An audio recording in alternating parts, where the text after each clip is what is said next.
আমার ১৭ বছরে প্রথম সন্তান হয় একটি পরীর মতো মেয়ে। কিন্তু সেই মেয়েকে আমার স্বামী কোনোদিন কোলে নেয়নি, আমার শাশুড়িও নেয়নি। তারা চেয়েছিল প্রথম সন্তান ছেলে হবে, যে বংশ রক্ষা করবে। আমার মেয়েটাকে এই সংসারে আমি ছাড়া ভালোবাসার মতো কেউ ছিল না। একা হাতে বুকের সমস্ত ওম দিয়ে ওকে আগলে রেখেছিলাম। ৩ বছর পর আমার কোলে এলো এক পুত্র সন্তান। পুরো পরিবারে যেন আনন্দের বন্যা বয়ে গেল। কিন্তু সেই খুশির জোয়ারের মাঝেও আমার বুকটা ফেটে যাচ্ছিল। ৩.৫ বছরের ছোট্ট মেয়েটা আমার তখন ফ্যালফ্যাল করে তাকিয়ে থাকতো। সবাই যখন নতুন জন্ম নেওয়া ভাইকে নিয়ে মাতোয়ারা, আমার ময়না তখন ক্ষুধার্ত পেটে মায়ের একটুখানি স্পর্শের জন্য কেঁদে মরত। আমি বাড়ি ফেরার পর ও যখন আমাকে জড়িয়ে ধরেছিল, তখন থেকে ওর প্রতি সবার অবহেলা যেন এক পাহাড় সমান দূরত্বে রূপ নিল। ভাই বড় হওয়ার সাথে সাথে অবহেলাও বাড়তে লাগলো। ভালো বড় মাছের পেটিটা যেত ছেলের পাতে, আর ময়নার কপালে জুটত কাটা ভরা লেজের অংশ। আমি লুকিয়ে লুকিয়ে আমার কলিজার টুকরোকে ভালো খাবারটা খাওয়াতাম। আমার স্বামী যখন ছেলেকে কোলে নিয়ে আহ্লাদ করত, আমার ছোট্ট মেয়েটা চাতক পাখির মতো তৃষ্ণার্ত চোখে বাবার মুখের দিকে তাকিয়ে থাকতো। অথচ কি আশ্চর্য, এত অবহেলা পেয়েও খাওয়ার আগে সেই কচি গলায় ও আমাকে জিজ্ঞেস করত, বাবা খেয়েছে মা? এই একটি কথায় আমার চোখের জল বাদ মানত না। অবহেলা আর বঞ্চনার মাঝেই রূপের ডালি নিয়ে বড় হতে লাগলো ময়না। শত কষ্টের মাঝেও এসএসসি পাশ করার পর চারপাশ থেকে ওর বিয়ের প্রস্তাব আসতে লাগলো। রূপের ছটায় চারপাশের মানুষ মুগ্ধ হলেও আমার স্বামীর যেন কোনো ভ্রুক্ষেপই ছিল না। অনেক কষ্টে জমানো কিছু টাকা দিয়ে ওকে একটা স্থানীয় কলেজে ভর্তি করালাম। নিজের খরচ চালাতেও পাশের বাড়ির একটা পিচ্চিকে পড়ানো শুরু করলো। আর অন্যদিকে অন্ধ স্নেহে মাথায় ওঠা আমার ছেলেটা ক্লাস 8-এ বাপের মুখে মুখে তর্ক করা, ঘরের জিনিসপত্র ভাঙচুর করা শুরু করে দিল। সবার আদরের ধন দিন দিন যেন একটা হিংস্র বাদরে পরিণত হচ্ছিল। আমার মেয়ে যে মেয়েকে টিউশনি পড়াতো, সেই মেয়ের বাবা হঠাৎ একদিন আমার কাছে এসে বলে, ভাবি, আপনাকে একটা খুশির খবর দিতে চাই। আমি তখন বললাম, আমাকে খুশির খবর দেবেন? কিন্তু কেন? তখন তিনি বললেন, আমি শহরে যে ফ্যাক্টরিতে কাজ করি, সেই ফ্যাক্টরির মালিক আমার বাসায় এসেছিল। তখন ময়না আমার মেয়েকে পড়াচ্ছিলেন। তখন তিনি আপনার মেয়েকে তিনি তার ছেলের জন্য পছন্দ করে ফেলেছে। তারপর তার ছেলেকেও আমার বাড়িতে এনে আপনার মেয়েকে লুকিয়ে দেখিয়েছিল। ছেলেও ময়নাকে পছন্দ করে ফেলেছে। আমি তার কথা শুনে চুপ করেছিলাম। তিনি আবারও বললেন, ভাবি, ছেলেদের এখন অনেক ভালো অবস্থা শহরে। 2-3টা বাড়ি আছে, নিজেদের ফ্যাক্টরি আছে, লোকেও অনেক ভালো। আপনি কথা বলে দেখতে পারেন। আমি কি ভেবে যেন বলেছিলাম, মেয়েকে এত দূরে বিয়ে দেব, ছেলে কেমন না কেমন হবে। তখন সে বলল, ভাবি, আমি গ্যারান্টি দিচ্ছি ছেলে এবং ছেলের পরিবার অনেক ভালো। ছেলের একটা ছোট বোন আছে। আর একটা কথা ভাবি, আপনি যদি রাজি হন, তাহলে আপনাদের একটা টাকাও খরচ হবে না এই বিয়েতে। আপনাদের বাড়িঘর সাজানো থেকে শুরু করে সব ছেলেপক্ষ করবে। আমি তখন তাকে বললাম, আপনাকে আমি কালকে জানাবো। সে চলে গেল। আমি রাতে স্বামীকে এই কথা বললাম। তিনি বললেন, আমার যেটা ভালো মনে হয় সেটাই করতে। তার কথা শুনে আমার চোখে পানি এসে পড়েছিল। আমি আর কোনো কথা বলিনি। এই সম্পর্কে আমি আমার মেয়ের সাথে কথা বলি। আমার মেয়ে আমার হাত ধরে মায়াভরা কণ্ঠে বলে, মা, তুমি যা করতে বলবে আমি সেটাই করব। তারপর তাদেরকে আমি রাজি এটা বলে দিই। বিয়ের 2 দিন আগে থেকেই আমাদের বাড়ি সাজানোর জন্য লোক পাঠিয়ে দেয়। আমার স্বামী তখন কাজের ছুতোয় দূরে দূরে থাকত। বিয়ের দিনেও সে দূরে দূরেই ছিল। মেয়েকে বিদায় দেওয়ার সময় আমার মেয়ে বারবার তার বাবার কথা বলছিল। আমাকে বলছিল, বাবাকে একটিবার ডাকো মা, একটিবার তাকে জড়িয়ে ধরব। আম্মু কান্না করতে করতে বলেছিল। আমি তাকে লোক দিয়ে ডেকে পাঠিয়েছিলাম। আমার মেয়ে গাড়িতে ওঠার সময় সে আসলো। মেয়ে ইশারায় তাকে কাছে আসতে বলল। কাছে আসতেই ময়না তখন হঠাৎ করে তার বাবাকে জড়িয়ে ধরে তার বুকে কান্না করে দিল। কিন্তু তার বাবা তাকে কিছু বলল না। যাওয়ার সময় মায়ের কাছ থেকে বিদায় নিয়ে বাবার কাছে এসে বলল, ভালো থেকো বাবা, ঠিকমতো খাওয়া দাওয়া করো। বিয়ের পর ময়না সরাসরি চলে গেল মস্ত বড় শহর ঢাকায়। ওর স্বামী যেমন দেখতে সুপুরুষ, তেমনি তার ব্যবহারও সোনার মতো খাঁটি। শ্বশুর শাশুড়ি ময়নাকে চোখের মনি করে রেখেছে। বঞ্চনা সয়ে বড় হওয়া আমার মেয়েটা অবশেষে যেন একটু শান্তির নীড় খুঁজে পেল। ভালোবাসার পরশ পেল। এদিকে আমার নিজের ঘরটা যেন তাসের ঘরের মতো ভাঙতে শুরু করেছে। আমাদের আদরের সোনা ছেলে এখন আর তার বাবাকে মানুষ বলেই গণ্য করে না। অবাধ্যতা এখন সীমা ছাড়িয়ে গেছে। দিন দিন সে আরও অন্ধকারের দিকে তলিয়ে যাচ্ছে।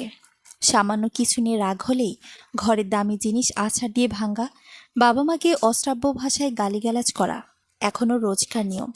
ছেলের এই রুদ্রমূর্তি আর অসভ্য আচরণ দেখে যে বাবা একদিন ওকে মাথায় তুলে নিচেছিল, সে এখন চোরের মতো কোণঠাসা মুখ বুজে বসে থাকে। অনুশোচনা আর অপমানে তার মাথাটা সবসময় নিচু হয়ে থাকে। আজ ময়নার বিয়ের 22 দিন কেটে গেছে। নতুন জামাইকে সাথে নিয়ে আজই প্রথম আমার ময়না বাপের বাড়িতে ফিরে আসবে। এই আনন্দের খবরটা যখন আমার স্বামীকে দিতে গেলাম, বুকটা ধক করে উঠল তার উত্তর শুনে। সে অত্যন্ত শীতল আর উদাসীন গলায় বলল, আসবে ভালো কথা, তা আমি কি করব? আমি দীর্ঘশ্বাস ফেলে মন খারাপ করে বললাম, নতুন জামাই প্রথমবার শ্বশুর বাড়িতে পা রাখবে, একটু ভালো মন্দ রান্নাবান্নার আয়োজন তো করতে হবে। ঘরে ফ্রিজে তো এক টুকরো মাছ মাংস কিছু নেই। আমার কথা শেষ হতেই সে হঠাৎ ফেটে পড়ল চরম ক্ষোভে আর হতাশায়। রাগে কাঁপতে কাঁপতে চিৎকার করে বলল, এগুলো গিয়ে তোমার ওই গণধর ছেলেকে বলো। আমার সব টাকা পয়সা শেষ করে একেবারে পথে বসিয়ে দিয়েছে সে। আলমারিতে রাখা জমানো 40,000 টাকা লুকিয়ে চুরি করে নিয়ে গেছে। বন্ধুদের সাথে আড্ডা দিয়ে সব শেষ করে দিয়েছে। কথাগুলো বলতে বলতে তার কণ্ঠটা হঠাৎ যেন একদম ভেঙে গেল। এত বছর পর তার চোখে আমি এক অদ্ভুত অসহায়ত্ব আর পরাজয়ের গ্লানি দেখতে পেলাম। এক লোহমায় যেন মানুষটা বড়িয়ে গেছে। আমার দিকে চেয়ে অত্যন্ত নরম আর কান্না সিক্ত সুরে বলল, এখন আমার পকেটে আর একটা টাকা অবশিষ্ট নেই গো। তুমি যেভাবে পারো নিজের মতো করে একটা ব্যবস্থা করো। বাবার অবহেলা পাওয়া মেয়েটা আজ রাজমহল থেকে আলো হয়ে ফিরছে। নতুন জামাইয়ের জন্য কি আয়োজন করব, এটা ভেবে আমার মাথা ব্যথা শুরু হয়ে গেল। তারা সন্ধ্যায় আসবে, এখন দুপুর পার হয়ে যাচ্ছে। এখন পর্যন্ত কিছু আয়োজন করতে পারলাম না। দুপুরের তপ্ত রোদ তখন পশ্চিমে হেলে পড়েছে। কপালে চিন্তার ভাঁজ, কে দিয়ে বরণ করব আমার রাজকন্যাকে? আর যে জামাই আমার বুক চড়ে আলো নিয়ে আসছে, তাকে বা কি খেতে দেব? ঠিক তখনই বাড়ির বাইরে একটা গাড়ির হর্নের আওয়াজ পাওয়া গেল। বুকটা ধক করে উঠল। সন্ধ্যা নামার আগে বাড়ির সামনে এসে থামলো একটি কালো চকচকে গাড়ি। গাড়ি থেকে প্রথমে নামলো ময়নার স্বামী।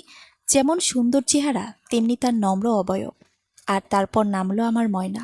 এতটুকু বদলায়নি আমার মেয়েটা, শুধু চোখের নিচের সেই কালো দাগটা উধাও হয়ে সেখানে এক স্বর্গীয় তৃপ্তি খেলা করছে। গাড়ি থেকে নামতেই ময়না মা বলে এসে আমাকে জড়িয়ে ধরল। কতদিন পর আমার কলিজার টুকরোকে বুকে পেলাম। আমার বুক ফেটে কান্না চলে এলো। জামাই এসে আমাকে সালাম দিল।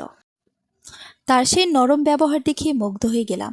কিন্তু অবাক কাণ্ড, গাড়ি থেকে একের পর এক বাজারের ব্যাগ নামতে লাগলো। জামাই নিজে হাতে সেসব ঘরে এনে তুলল। ব্যাগগুলো খুলতেই আমার চোখ চড়ক গাছ। তাতে রয়েছে প্রকাণ্ড এক বোয়াল মাছ, তাজা রুই মাছ, খাসির মাংস আর দুটো দেশি মোরগ, পোলাওয়ের চাল থেকে শুরু করে ঘি, কি নেই সেখানে। জামাই হেসে বলল, আম্মা, আসার পথে ভাবলাম একেবারে বাজারের কাজটা সেরেই আসি। আপনি কষ্ট করে রান্নাটা বসিয়ে দিন। শুধু বাজার নয়, ময়না একটা বড় শপিং ব্যাগ আমার হাতে দিল। ব্যাগ খুলে দেখি সুতোয় বোনা অত্যন্ত চমৎকার দুটি দামি জামদানি শাড়ি। ময়না আমার গা ঘেঁষে দাঁড়িয়ে বলল, তোমার জন্য এনেছি মা। আর এই দেখো। ও ব্যাগ থেকে বের করলো দুটো ধবধবে সাদা চমৎকার পাঞ্জাবি আর একটি দামি ব্র্যান্ডেড হাতঘড়ি।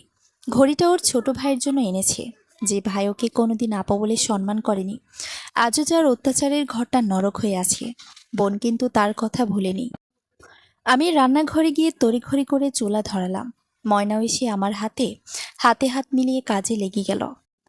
মায়ের হাতের রান্না আর মেয়ের হাতের জাদু দুয়ে মিলে অল্প সময়ে তৈরি হয়ে গেল রাজকীয় সব পদ।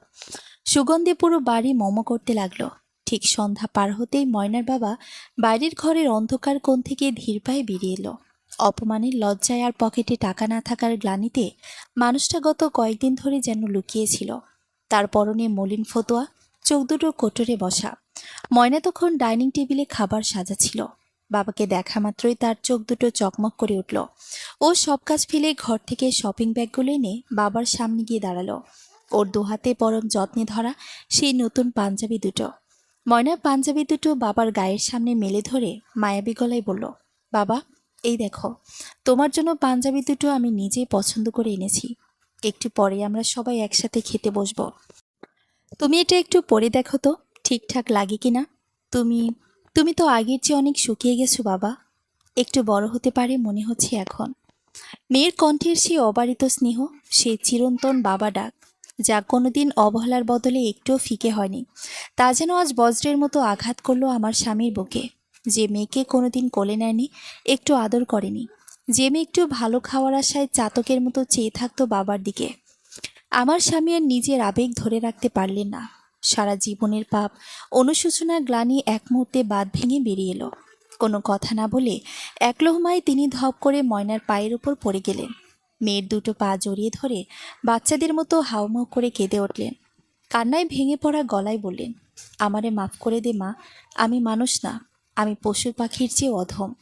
তোমারে আমি সারা জীবন পথের কাঁটা ভাবলাম, আর তুমি আজকে অন্ধকার ঘরে আলো নিয়ে এলে। আমারে মাফ করে দাও মা, আমারে মাফ করে দাও। বাবার এই রূপ দেখে ময়না চমকে উঠল। ও তড়িঘড়ি করে নিচে বসে বাবার কাঁধ ধরে টেনে তোলার চেষ্টা করলো। বাবা, এ কী করছো তুমি? ছি বাবা, তুমি আমার সম্মান, আমার জন্মদাতা। ওঠো বাবা, ওঠো। ঘরের এক কোণে দাঁড়িয়ে তখন আমাদের সে অবাধ্য ছেলের এই দৃশ্য দেখছিল। যে বোনকে সে কোনোদিন ভালোবাসেনি, আজ তার এই সম্মান আর নিজের বাবার এই চরম অসহায়ত্ব দেখে ওর ভেতরের হিংস্র ভাবটা যেন কমে আসে। ও মাথা নিচু করে দাঁড়িয়ে রইল। আমিও চোখের জল ধরে রাখতে পারলাম না। পুরো ঘরে তখন এক অদ্ভুত নীরবতা। শুধু আমাদের সকলের চোখের জল ধুয়ে দিচ্ছিল বছরের পর বছর জমে থাকা সমস্ত অভিমান আর অবহেলার কালো মেঘ। আমার স্বামী ময়নাকে জড়িয়ে ধরে উঠে দাঁড়ালেন। ময়না নিজের আঁচল দিয়ে বাবার চোখের জল মুছিয়ে দিয়ে বলল, আজ আর কোনো কান্না নয় বাবা, আজ আমরা সবাই একসাথে আনন্দ করব। নতুন পাঞ্জাবি পরে বাবা যখন খাওয়ার টেবিলে বসলেন, তখন ময়না পরম মমতায় তার পাতে বড় মাছের পেটিটা তুলে দিল। বাবা খাওয়ার টেবিলে বসে অঝরে কাঁদতে কাঁদতে আশীর্বাদ করলেন। বহু বছর পর আজ আমাদের এই ভাঙা ঘরে চাঁদের আলো পড়েছে। অবহেলার জাতাকলে পিষ্ট হওয়া আমার ময়না আজ শুধু নিজের সংসারে রানী নয়, বাপের ঘরেও সে আজ রাজকীয় আলো নিয়ে ফিরে এসেছে। রক্তের আসল টান ছেলে মেয়ে ভেবে হয় না, বরং অন্তরের ভালোবাসা হয়, তা আজ প্রমাণিত। একটি সুন্দর তৃপ্তিময় হাসিতে ভরে উঠল আমাদের ছোট্ট পরিবারটি। অবশেষে আমাদের ঘরে ফিরে এলো এক স্বর্গীয় শান্তি। সমাপ্ত। গল্প কুয়াশার ওপারে মা। বাসে কুড়িয়ে পাওয়া একটি ব্যাগ ফিরে দিতে গিয়ে সে বাসায় নিজের 12 বছর আগে হারিয়ে যাওয়া মাকে দেখে আমি কথা বলার শক্তি হারিয়ে ফেললাম। এই ছেলে, কি হলো তোমার? এভাবে তাকিয়ে আছো কেন? তার কথা শুনে বুঝতে পারলাম সে আমাকে চিনতে পারেনি। আমি নিজেকে সামলে নিয়ে কাপা গলায় বললাম, আসলে আন্টি, আমি এই ব্যাগটা আজ সকালে বাসে পেয়েছি। ব্যাগের ভেতরে এই বাসার ঠিকানা ছিল, তাই দিয়ে যেতে এলাম। মা ব্যাগটার দিকে তাকিয়ে যেন হাঁপ ছেড়ে বাঁচল। হায় আল্লাহ, এই ব্যাগটার জন্য তোমার আঙ্কেল কত টেনশন করছিল। আসো বাবা, ভেতরে আসো। তারপর ঘরের ভেতর চিৎকার করে ডাক দিল, এই লাবণ্য, তোর বাবাকে ডাক দিত, বল ব্যাগ পাওয়া গেছে। লাবণ্য নামটা শুনে বুকের ভেতর মোচড় দিয়ে উঠল। তবে কি আমার পর আরও একজন এসেছে এই পৃথিবীতে, যাকে মা আদর করে আগলে রেখেছে? তুমি হয়তো জানো না বাবা, এই ব্যাগে আমার স্বামীর গ্রামের বাড়ির জমির দলিল সহ অনেক দরকারি কাগজপত্র ছিল। এগুলো হারিয়ে গেলে আমরা বড় বিপদে পড়তাম। আল্লাহ তোমাকে ভালো রাখো। আমি কোনো উত্তর দিলাম না। আমার চোখ শুধু মায়ের মুখে আটকে ছিল। 12 বছর, একজন মানুষ 12 বছরে কতটা বদলে যায়। কিন্তু মায়ের হাসিটা আজও একই রকম আছে। সেই হাসি যা দেখে ছোটবেলায় আমার সব কষ্ট দূর হয়ে যেত। শুধু সেই মানুষটাই আজ আমাকে চিনতে পারছে না। আমার মা যখন হারিয়ে যায় তখন আমার বয়স ছিল 11 বছর। বাবা শুধু বলেছিল, তোমার মা আমাদের ছেড়ে অনেক দূরে চলে গেছে, আর কোনোদিন ফিরবে না। আমি যতবার জিজ্ঞেস করেছি কেন, বাবা ততবার চুপ করে থেকেছে। মা হারিয়ে যাওয়ার কয়েক মাস পর এক রাতে খবর এলো বাবা গাড়ি চাপায় মারা গেছে। কিন্তু গ্রামের মানুষ বলতো ওটা দুর্ঘটনা নয়, কেউ ইচ্ছে করেই বাবাকে মেরে ফেলেছে। সত্যিটা আজও অজানা। তারপর 2 বছর দাদির কাছে মানুষ হয়েছি। অভাব, অনাহার আর অপমানের জীবন সহ্য করতে না পেরে একদিন টিকিট ছাড়াই ট্রেনের ছাদে উঠে ঢাকায় চলে আসি। সেই থেকে এই শহরই আমার ঠিকানা। ঠিক তখনই একজন ভদ্রলোক ঘরে ঢুকলেন। বয়স 50-এর বেশি হবে। তিনি ব্যাগটা খুলে সব কাগজপত্র দেখে স্বস্তির নিঃশ্বাস ফেললেন। আলহামদুলিল্লাহ, সব ঠিক আছে। তারপর আমার দিকে তাকিয়ে বললেন, বাবা, তুমি না থাকলে আজ আমি বড় বিপদে পড়তাম। আমি কিছু বললাম না, কারণ আমার চোখ তখনও মায়ের উপরেই ছিল। ভদ্রলোক সেটা খেয়াল করে হেসে বললেন, কি ব্যাপার, আমার স্ত্রীকে এভাবে দেখছো কেন? আমি তাড়াতাড়ি চোখ নামিয়ে বললাম, না কিছু না। ঠিক তখনই ছোট্ট পায়ের শব্দ শুনে তাকালাম। 10 বছরের একটি মেয়ে দৌড়ে এসে মায়ের পাশে দাঁড়ালো। গোলগাল মুখ, দুটো বেনি করা চুল, পরনে গোলাপি ফ্রক। মাতার মাথায় হাত বুলিয়ে বলল, এই হলো আমার মেয়ে লাবণ্য। লাবণ্য মিষ্টি হেসে বলল, ভাইয়া, আপনাকে অনেক ধন্যবাদ। আব্বু সকাল থেকে শুধু ব্যাগের কথাই বলছিল। আমি কিছু বলতে পারলাম না, শুধু তাকিয়ে রইলাম। যদি সত্যিও আমার মায়ের মেয়ে হয়, তাহলে ও আমার ছোট বোন। হঠাৎ মনে হলো এই পৃথিবীতে আমার মেয়ের পেটে আরও একজন আছে। আমি আর চোখে তাকালাম মায়ের দিকে। মা দাঁড়িয়ে পরম মায়ায় সেই সোফায় বসা ভদ্রলোকের কাঁধে হাত রেখে দাঁড়িয়ে আছে। যে মায়া, যে অধিকার একদিন আমার বাবার উপর ছিল, আজ তা অন্য কারো। আমার বুকের ভেতর এক তীব্র ক্ষোভ, অভিমান আর এক ডজন অনুচ্চারিত প্রশ্ন মোচড় দিয়ে উঠতে লাগলো। যে নিজের 11 বছরের সন্তানকে ভাগ্যের হাতে ছেড়ে দিয়ে এখানে অন্য এক সংসার পেতে সুখে দিন কাটাচ্ছে। আমি উঠে দাঁড়ালাম। এখানে আর এক মুহূর্ত থাকা মানে নিজের দম আটকে মরে যাওয়া। কিন্তু আমি এত সহজে হাল ছাড়ব না। আমি বাবার মৃত্যু আর মায়ের নিখোঁজ হওয়ার পেছনে যে রহস্য লুকিয়ে আছে, তার শেষ দেখেই ছাড়ব। আমি আসি আন্টি, আমার ডিউটির সময় হয়ে যাচ্ছে। কোনো মতে কথাটি বলে দরজার দিকে পা বাড়ালাম। আরে বসো বাবা, একটু মিষ্টি মুখ করে যাও। মা পেছন থেকে ডাকলো। আমি আর পেছনে তাকালাম না। দরজার বাইরে এসে এক বিশাল দীর্ঘশ্বাস নিলাম। মনে মনে বললাম, দেখা হবে মা, খুব শীঘ্রই আমাদের দেখা হবে। বাসার সিঁড়ি দিয়ে হড়বড় করে নিচে নেমে এলাম। বুকের ভেতর তখন তীব্র ঝড়। চোখ ফেটে জল আসতে চাইছে, কিন্তু আমি তা চেপে রাখলাম। 12টা বছর যে চোখ শুধু শূন্যতা আর অবহেলা দেখেছে, সেই চোখে আজ হুট করে জল মানায় না। রাস্তায় নেমে একটা সিগারেট ধরালাম। ধোঁয়াটা ফুসফুসে টেনে নিয়ে আকাশের দিকে তাকালাম। মাথার উপর মেঘলা আকাশ, ঠিক আমার জীবনের মতোই অন্ধকার। মা ভালো আছে, সুখে আছে, নতুন একটা সংসার গুছিয়ে নিয়েছে। এটাই তো স্বাভাবিক হওয়ার কথা ছিল। কিন্তু আমার বাবার কি অপরাধ ছিল? কেন বাবা ওই দুর্ঘটনার রাত শেষ হয়ে গেল? আর গ্রামের মানুষ কেনই বা বলতো ওটা দুর্ঘটনা নয়? চাকরির ডিউটি মাথায় উঠল। গ্যারেজে ফিরে গাড়ি স্টিয়ারিংয়ে যখন হাত রাখলাম, তখন হাত দুটো কাঁপছিল। আমি পেশায় একজন সাধারণ হতে পারি, কিন্তু আজ থেকে আমার জীবনের লক্ষ্য আর সাধারণ নেই। পরদিন সকাল থেকে আমি ওই বনানীর এলাকাটায় চক্কর দিতে লাগলাম। মায়ের নতুন স্বামী, যাকে মা আঙ্কেল বলে ডাকতে বলল, ওনার নাম এনামুল হক। এলাকার একটা কোম্পানিতে ভালো চাকরি করে। খোঁজখবর নিতে গিয়ে জানতে পারলাম এনামুল সাহেব মানুষ হিসেবে ভীষণ ভালো এবং পরোপকারী। কিন্তু মায়ের অতীত সম্পর্কে কেউ কিছু জানে না। সবাই জানে 12 বছর আগে এনামুল সাহেবের প্রথম স্ত্রী মারা যাওয়ার পর তিনি এক দূর সম্পর্কের আত্মীয়কে বিয়ে করেন, যিনি মানসিকভাবে কিছুটা বিপর্যস্ত ছিলেন। মানসিকভাবে বিপর্যস্ত? আমার মা? মাথায় জট পাকিয়ে যাচ্ছিল। দাদির মুখে শোনা ছোটবেলার আবছা কিছু স্মৃতি মনের ভিতর ভিড় করে এলো। বাবা তো খুব একটা ভালো মানুষ ছিলেন না, তা আমি ছোটবেলাতেই বুঝতাম। মায়ের গায়ে হাত তুলতেন প্রায়ই, কিন্তু মা কেন হুট করে উধাও হয়ে গেলেন? সন্ধ্যায় আমি আবার ওই বাসার নিচে গিয়ে দাঁড়ালাম। উদ্দেশ্য ছিল এনামুল সাহেবের সাথে কোনোভাবে একটু কথা বলা। ভাগ্য ভালো, উনি তখন বাড়ি থেকে নামছিলেন। আমাকে দেখে চিনতে পারলেন। আরে, তুমি সেই ছেলেটা না? কি যেন নাম তোমার? শাহেদ আঙ্কেল।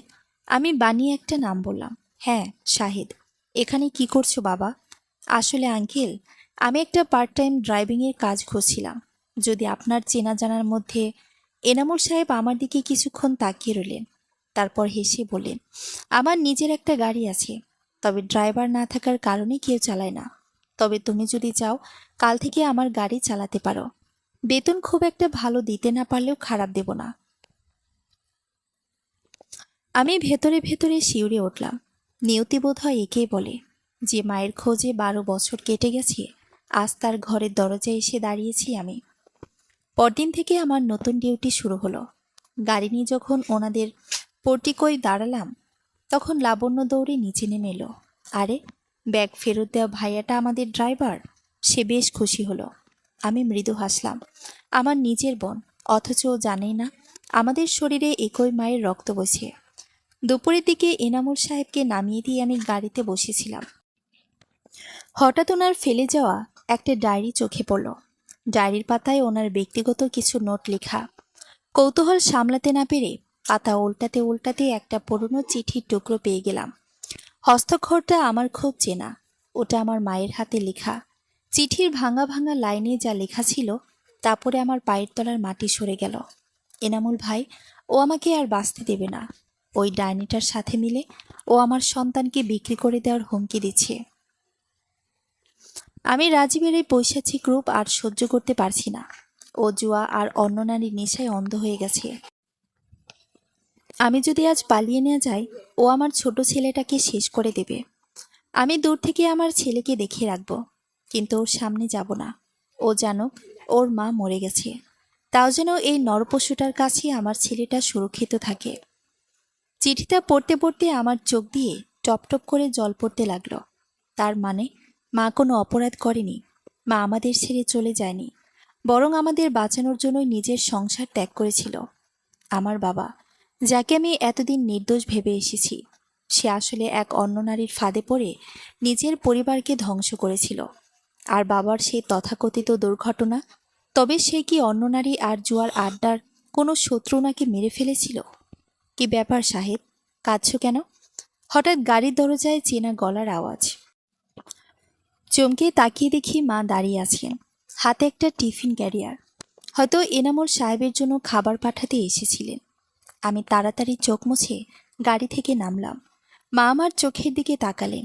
সে চেনা মায়া ভরা চোখ। 12 বছর আগের সেই মা, যে আমার সামান্য কেটে গেলে আঁচল দিয়ে রক্ত মুছে দিত। মায়ের চোখ দুটো হঠাৎ করেই কেমন যেন চঞ্চল হয়ে উঠল। উনি আমার মুখের দিকে খুব খুঁটিয়ে দেখতে লাগলেন। ওনার ঠোঁট দুটো কাঁপছিল।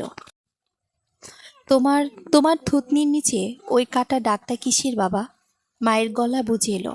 আমার মনে পড়ে গেল, ছোট থাকতে সাইকেল থেকে পড়ে গিয়ে থুতনি কেটে গিয়েছিল আমার। মা সেদিন সারা রাত ঘুমাননি। আমি আর নিজেকে ধরে রাখতে পারলাম না।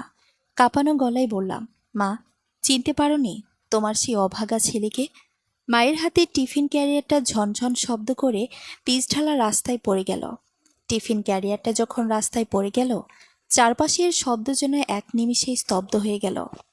দুপুরের খাখা রোদে বনানীর এই রাস্তায় শুধু আমাদের দুজোড়া চোখের জল মুখোমুখি দাঁড়িয়ে রইল। মা দুই হাতে নিজের মুখ ঢাকলেন। ওনার সারা শরীর কাঁপছিল। তারপর অস্ফুট স্বরে ডাকলেন, সায়ান, আমার সায়ান তুই বাবা। মায়ের মুখ থেকে নিজের আসল নামটা শুনে বুকের ভেতর জমে থাকা 12 বছরের বরফটা এক লহমায় জল হয়ে গেল। কিন্তু আমি নিজেকে শক্ত করলাম। মা এগিয়ে এসে আমার হাত দুটো ধরতে চাইলেন। ওনার চোখে তখন হাজারটা প্রশ্ন, আকুতি আর এক বুক অনুশোচনা। আমি আলতো করে মায়ের হাত দুটো সরিয়ে দিলাম। নিজের চোখ মুছে একটা দীর্ঘশ্বাস ফেলে চারপাশটা দেখে নিলাম। কেউ আমাদের দেখছে না তো? আমি মায়ের মুখোমুখি দাঁড়িয়ে খুব শান্ত কাপা গলায় বললাম, মা, শান্ত হও, আর একটা কথাও না। শুধু আমার একটা অনুরোধ রাখো, আমি যে তোমার ছেলে, এই সত্যিটা দয়া করে আর কাউকে বলো না, কোনোদিন না। মা চমকে উঠলেন। ওনার চোখের জল উপচে পড়ল। সে কি রে সায়ান, তুই একই কথা বলছিস? আমি তোকে কত খুঁজেছি। ওই পশুটার হাত থেকে তোকে বাঁচাতে আমি পালিয়ে এসেছিলাম। আমি যদি ওই সংসারে নিজে থেকে না পালিয়ে আসতাম, তাহলে তোকে মেরে ফেলার হুমকি দিয়েছিল। আমাকে বাধ্য করেছিল পালিয়ে আসতে। ভেবেছিলাম তুই তো দাদির কাছে নিরাপদ থাকবি। কিন্তু পরে যখন গ্রামে লোক পাঠালাম, শুনলাম তোর বাবা মারা গেছে আর তুইও নিখোঁজ। আমি তোকে স্বেচ্ছায় সেরে আসিনি রে বাবা। আমি জানি মা। মায়ের কথা কেড়ে নিয়ে আমি বললাম, এই গাড়িতে বসে আঙ্কেলের ডায়েরি থেকে তোমার লেখা সেই চিঠিটা আমি পড়েছি। আমি সব প্রশ্নের উত্তর পেয়ে গেছি। আমি জেনে গেছি আমার মা কোনো অপরাধী নয়, সে দোষী নয়। তুমি আমাকে বাঁচানোর জন্যই নিজের সুখ বিসর্জন দিয়েছিলে। একজন সন্তানের জন্য এটাই অনেক বড় সান্ত্বনা মা। আমি একটু থামলাম। তারপর এনামুল সাহেবের আলিশান বাড়িটার দিকে তাকিয়ে বললাম, এখানে তোমার একটা সুন্দর সংসার আছে, একটা মিষ্টি মেয়ে আছে লাবণ্য, আর এনামুর সাহেব মানুষ হিসেবে ভীষণ ভালো। আজ যদি তুমি সবাইকে বলো যে শাহেদ আসলে তোমার আগের পক্ষের ছেলে, তবে এই সাজানো সংসারটাই কুয়াশা নেমে আসবে, তাসের ঘরের মতো সব ভেঙে যাবে। আমি তা হতে দেব না। কিন্তু সায়ান, তুই কিভাবে থাকবি এই শহরে এত কষ্ট করে? লাবণ্যর বাবাও জানে এই কথা। লাবণ্যর বাবাই তোকে খুঁজতে লোক পাঠিয়েছিল। মা ফুপিয়ে কেঁদে উঠলেন। আমি মৃদু হাসলাম। সেই হাসিতে কোনো আনন্দ ছিল না, ছিল এক বুক নিয়তি মেনে নেওয়ার স্তব্ধতা। আমি ছোটবেলা থেকে এই ভেবে বড় হয়েছি যে এই পৃথিবীতে আমার আপন বলতে কেউ নেই। রাস্তার ধুলোবালি, ফুটপাত আর ট্রেনের ছাদ আমাকে লড়তে শিখিয়েছে। আমি এখনও তাই ভেবেই বাকি জীবনটা কাটিয়ে দেব মা। ওটাই আমার অভ্যাস। এনামুল সাহেবের গাড়ির ড্রাইভার হিসেবে জয়েন করেছিলাম শুধু কয়েকটা প্রশ্নের উত্তরের জন্য। আমার বাবার মৃত্যুর পেছনে সেই কালো রহস্যের জট খোলার জন্য। আজ তোমার চিঠিটা পড়ে সেই উত্তর আমি পেয়ে গেছি। আমার আর কোনো ক্ষোভ নেই, কোনো অভিযোগ নেই। আমি নিচু হয়ে রাস্তা থেকে টিফিন ক্যারিয়ারটা তুলে মায়ের হাতে দিলাম। মায়ের হাত দুটো তখনও কাঁপছিল। মা, লাবণ্য আমার ছোট বোন, ও যেন খুব ভালো থাকে। আর তুমি, তুমি এই সংসারে ভালো থেকো। আজ থেকে আমি আর সায়ন নই, আমি শুধুই শাহিদ। কাল থেকে আমি আর এই কাজে আসব না, অন্য কোথাও, অন্য কোনো ঠিকানায় চলে যাব। মা এক দৃষ্টিতে আমার দিকে তাকিয়ে রইলেন। তার চোখ দিয়ে অবিরাম জল গড়িয়ে পড়ছিল, কিন্তু ওনার মুখে কোনো কথা ফুটল না। উনি হয়তো বুঝতে পারছিলেন এই কঠিন বাস্তবতার সামনে দাঁড়িয়ে আমার সিদ্ধান্তটাই সবার জন্য সবচেয়ে মঙ্গলজনক। আমি মায়ের পায়ে হাত দিয়ে শেষবারের মতো সালাম করলাম। তারপর গাড়ির চাবিটা পকেট থেকে বের করে মায়ের হাতে দিয়ে বললাম, আঙ্কেলকে বলো আমার জরুরি একটা কাজ পড়ে যাওয়ায় আমি চাকরিটা ছেড়ে দিতে বাধ্য হলাম। আর কথাটা শেষ করতে পারলাম না, গলাটা আটকে আসছিল। আর এক মুহূর্ত দাঁড়ালে হয়তো আমি আমার দেওয়া দেয়াল নিজেই ভেঙে ফেলব। আমি দ্রুত ঘুরে দাঁড়ালাম। তারপর বড় বড় পা ফেলে বনানীর সেই চেনা গলিটা ধরে হাঁটতে শুরু করলাম। সায়ান, পেছন থেকে মায়ের একটা চাপা আর্তনাদ ভেসে এলো, কিন্তু আমি আর পেছনে ফিরে তাকালাম না। চোখের কোণ দিয়ে দুফোঁটা অস্ত্র গড়িয়ে পিচ ঢালা রাস্তায় মিশে গেল। বুকের ভেতর এক অদ্ভুত হালকা লাগছিল। 12 বছরের কুয়াশাটা আজ কেটে গেছে। মা নির্দোষ, মা আমাকে ভালোবাসতো। এই সত্যটুকুই আমার একাকী জীবনের বাকি পথ চলার জন্য সবচেয়ে বড় পাথেয় হয়ে থাকবে। সূর্যটা তখন মাথার উপর চড়চড় করছে। আমি ভিড়ের মাঝে হারিয়ে গেলাম নিজের চেনা একাকী পৃথিবীর উদ্দেশ্যে। সমাপ্ত। ছোট্ট আরেকটি গল্প, গোলকধাঁধা। সত্য ঘটনা। আম্মুর ফোনে একদিন মেসেঞ্জারে একজন লোকের আই লাভ ইউ মেসেজ দেখতে পেয়েছিলাম। আমার নাম সায়ন। তখন আমি সবেমাত্র 8ম শ্রেণীতে পড়ি। নিজের কোনো পার্সোনাল ফোন ছিল না, তাই ঘুরে ফিরে আম্মুর ফোনটাই ব্যবহার করতাম গেম খেলা বা টুকটাক দরকারে। স্ক্রিনে ভেসে ওঠা মেসেজের ওই 3টে শব্দ সেদিন আমার 13 বছর বয়সী চড়ুই পাখির মতো মনটাকে এক ঝটকায় এক খাঁচায় বন্দি করে ফেলেছিল। তিনি আম্মুর স্কুল বা কলেজ জীবনের বন্ধু। আব্বুর সাথেও তার সম্পর্কটা বেশ ভালোই ছিল। তার ঠিক 2 বছর পর এসএসসি পরীক্ষার ফল বের হওয়ার পর আব্বু আমাকে একটা নতুন মোবাইল কিনে দেয়। নিজের ফোনে ফেসবুক আইডি খোলার পর বাবা মায়ের পরিচিত এবং শুভাকাঙ্ক্ষী ভেবে সেই লোকটিকেই আমিও ফ্রেন্ড রিকোয়েস্ট পাঠিয়েছিলাম, যুক্ত হয়েছিলাম তার সাথে। কিন্তু ভেতরে ভেতরে একটা কাঁটা সবসময় বিঁধত, যা আমি কাউকে বলতে পারিনি। সেই কাঁটাটা বিষাক্ত হয়ে বুকে বিঁধল সেদিন যখন সদ্য এসএসসি শেষ করা আমি একদিন আম্মুর ফোনের নোটিফিকেশনে আবার তার মেসেজ দেখলাম, শাড়িতেই তোমাকে বেশি সুন্দর লাগে। বুকের ভেতর কেমন যেন একটা আগুন জ্বলে উঠেছিল সেদিন, অপমানে, ক্ষোভে, আর নিজের মায়ের সম্মানের উপর অন্য কারো এমন নিস্পৃহ অধিকার দেখে আমি নিজেকে ধরে রাখতে পারিনি। নিজের আইডি থেকে সরাসরি তাকে মেসেঞ্জারে নক করে কড়া গলায় লিখেছিলাম, আমার মাকে যেন আর কোনোদিন আপনি মেসেজ না দেন। লোকটি চতুর ছিল, উল্টো আমাকে জ্ঞান দেওয়ার সুরে বলল, সায়ন, তুমি আমাকে ভুল বুঝছো। তোমার মাকে জিজ্ঞেস করে দেখো, আর তোমার এতই খারাপ লাগলে তুমি তোমার মায়ের ফোন থেকে আমাকে ব্লক করে দিতে পারো। বয়সটা তখন কম, বড়দের এই জটিল কুটিল মন্ত্রস্থ আমি বুঝতে পারিনি। তবে আম্মুকে সরাসরি এই নিয়ে কোনো কটু কথা বলার সাহস বা ইচ্ছা কোনোটাই আমার ছিল না। ছোটবেলা থেকেই আমি বাবা মাকে অসম্ভব সম্মান করে এসেছি। ঝগড়াঝাঁটি, চিৎকার চেঁচামেচি করা আমার স্বভাবে নেই। আম্মু পরে একদিন নিজে আমার মন খারাপ দেখে আমাকে বুঝিয়েছিল, ওনার কথার অন্য কোনো মানে নেই সায়ন। উনি আমাদের খুব খারাপ সময়ে অনেক বড় সাহায্য করেছিলেন। উনি শুধুই একজন ভালো বন্ধু। মনকে সান্ত্বনা দিয়েছিলাম, ভেবেছিলাম হয়তো আসলে আমি ভুল বুঝেছি। কিন্তু মানুষের জীবনের স্বাভাবিক ছন্দটা যে এত দ্রুত বদলে যেতে পারে তা আমার জানা ছিল না। এসএসসির এই ঘটনার পর যখন আমি ইন্টারমিডিয়েটে উঠলাম, ঠিক তখন থেকেই আমার চিরচেনা মা যেন এক অচেনা মানুষের রূপ নিতে শুরু করলেন। হঠাৎ করে যেন মায়ের কাছে আমি পর হয়ে গেলাম। আমার প্রতি তার আচরণে এক অদ্ভুত ও অনাকাঙ্ক্ষিত কর্কশতা চলে এলো। সেদিন দুপুরে খাবারের টেবিলের ঘটনাটা আমার জীবনের এক বড় ধাক্কা ছিল। গরম ভাতের প্লেট সামনে নিয়ে বসেছি। তরকারির বাটি থেকে মাছের বড় টুকরোটা চামচ দিয়ে প্লেটে তুলতেই মা তীক্ষ্ণ গলায় বলে উঠলেন, বড় পিসটাই খাওয়া লাগবে। বাপের তো আর তেমন রোজগার নেই, রাজার হালে খাওয়ার দিন শেষ। বুকের ভেতরটা সেদিন চড়াত করে উঠেছিল। যে মা ভালো মন্দ রান্না করলে সবার আগে আমার পাতে তুলে দিতেন, আজ সামান্য একটা টুকরো মাছের জন্য তিনি আমাকে এইভাবে খোঁটা দিলেন। শুধু আমাকেই নয়, কথায় কথায় আব্বুকে টেনে এনে অপমান করাটা মায়ের রোজকার অভ্যাসে পরিণত হতে লাগলো। আব্বু মানুষটা যেমন ভীষণ শান্ত আর চাপা স্বভাবের, সারাদিন হাড়ভাঙা খাটুনি খেটে যখন ঘরে ফেরেন, মায়ের মুখ থেকে একটাও ভালো কথা তার কপালে জোটে না। মা এখন আর আব্বুর সাথে ভালো করে কথাই বলেন না।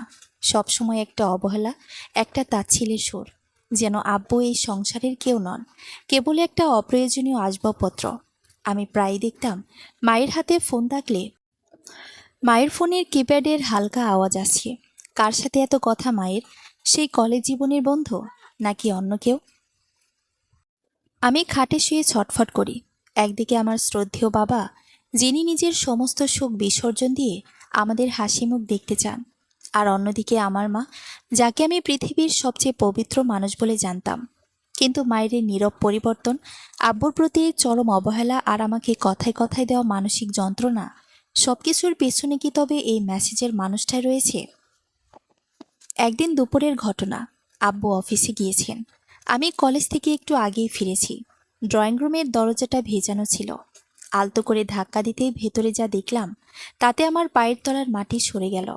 মা ড্রেসিং টেবিলের সামনে দাঁড়িয়ে আছেন, পরনে একটা গাঢ় নীল রঙের শাড়ি, মায়ের ঠোঁটে গাঢ় লাল লিপস্টিক, চুলে আলতো করে গোজা একটা তাজা গোলাপ, আর মায়ের হাতে ধরা ফোনটার ভিডিও কলের ক্যামেরা অন করা।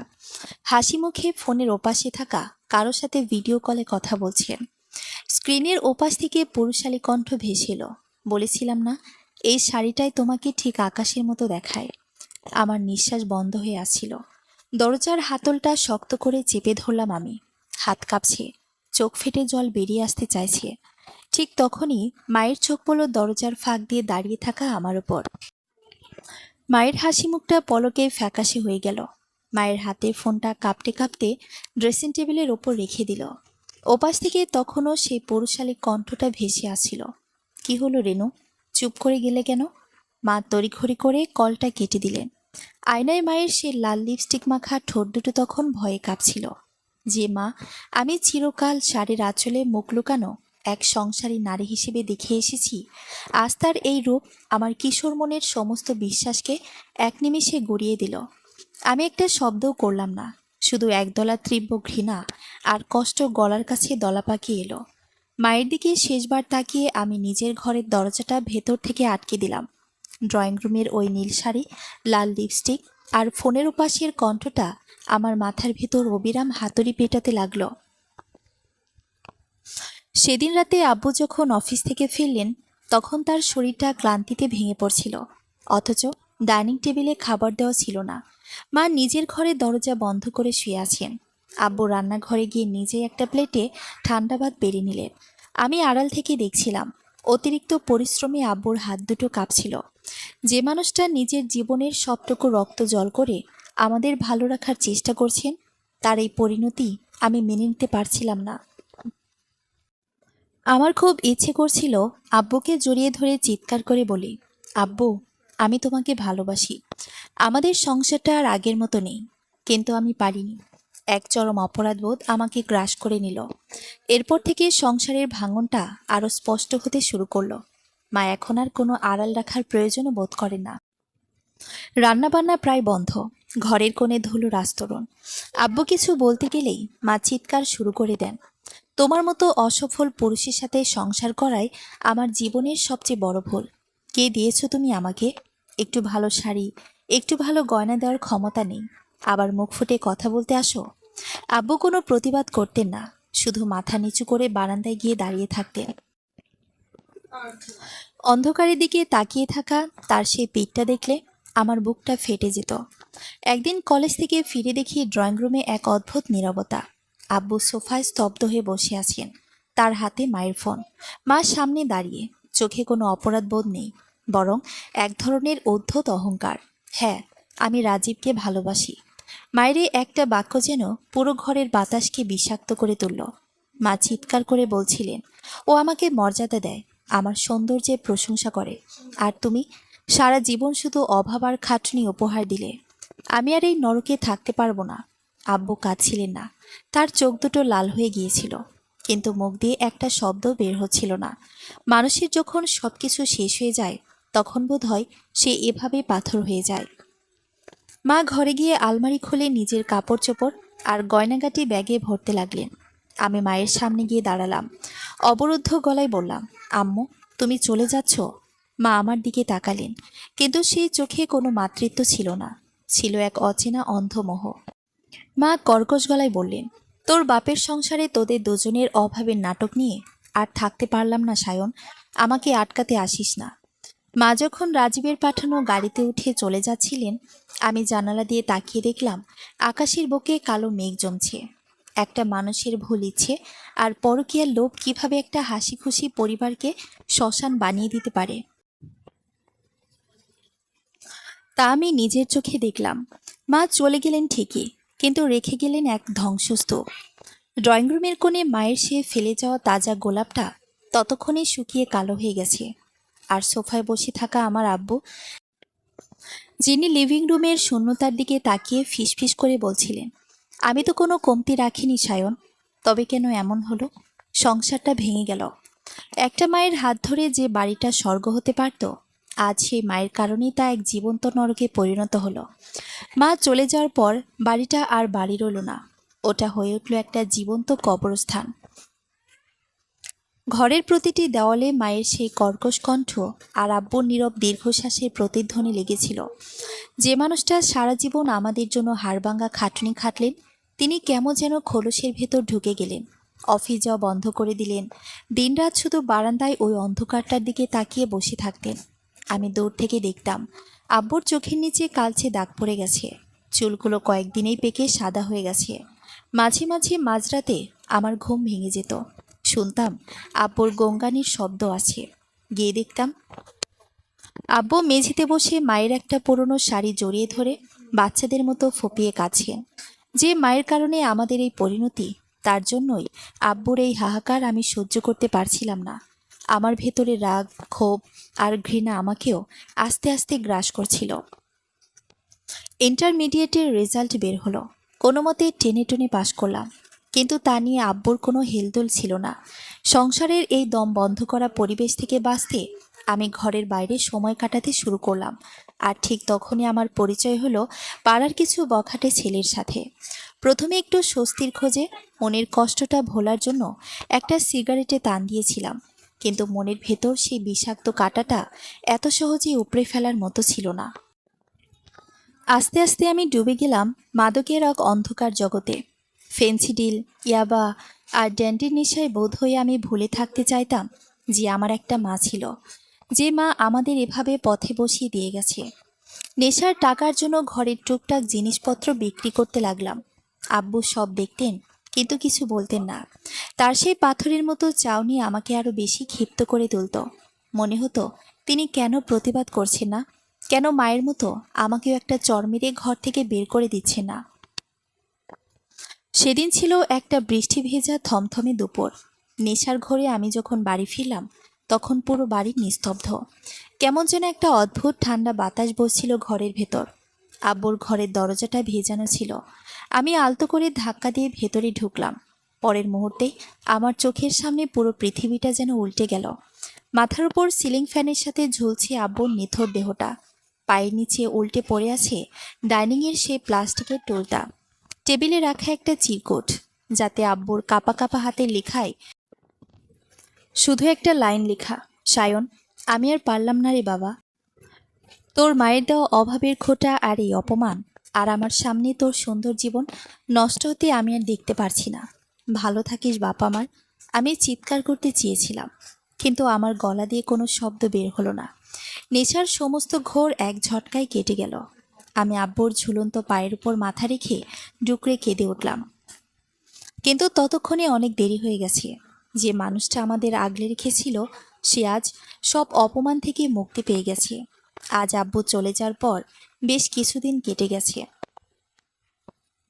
এই শূন্য বাড়িতে আমি এখন সম্পূর্ণ একা। আত্মীয় স্বজনরা দুদিন এসে সান্ত্বনা দিয়ে যে যার মতো কেটে পড়েছে। মায়ের কোনো খবর নেই। হয়তো তিনি তার সেই তথাকথিত মর্যাদা আর রাজীবের ভালোবাসার প্রাসাদে সুখে দিন কাটাচ্ছেন। কিন্তু এখানে, এই ভাঙা ঘরে, আমার জীবনটা বিষাক্ত হয়ে গেছে। আমি এখন প্রায় 24 ঘন্টায় নেশার ঘরে থাকি। খাটের কোণে বসি যখন, সিরিঞ্জিটা হাতের শিরায় ফোটাই, তখন আর কষ্ট হয় না। ঘরের কোণে ধুলোবালি আর মাকড়সার জাল জমেছে। আব্বুর সেই চিরকুটটা ড্রেসিং টেবিলের ওপর পড়ে আছে, যেখানে একসময় মায়ের লাল লিপস্টিক আর তাজা গোলাপ রাখা থাকতো। একটা পরিবার, একটা হাসি খুশি সংসার কিভাবে তাসের ঘরের মতো ভেঙে গড়িয়ে গেল, তার সাক্ষী শুধু এর 4টে দেয়াল। একটা মায়ের পরকীয়ার লোভ, একটু বিলাসী জীবনের অন্ধ মোহ কিভাবে একটা মানুষকে আত্মহত্যার মুখে ঠেলে দিল, আর একটা ছেলেকে বানালো মাদকাসক্ত। তার উত্তর খোঁজার আর কেউ নেই। গোলক ধাঁধার এই অন্ধকার গলিতে আমি এখন চিরতরেই হারিয়ে গেছি। সমাপ্ত। গল্পটি একটি সত্য ঘটনা নিয়ে লেখা। ধন্যবাদ সবাইকে।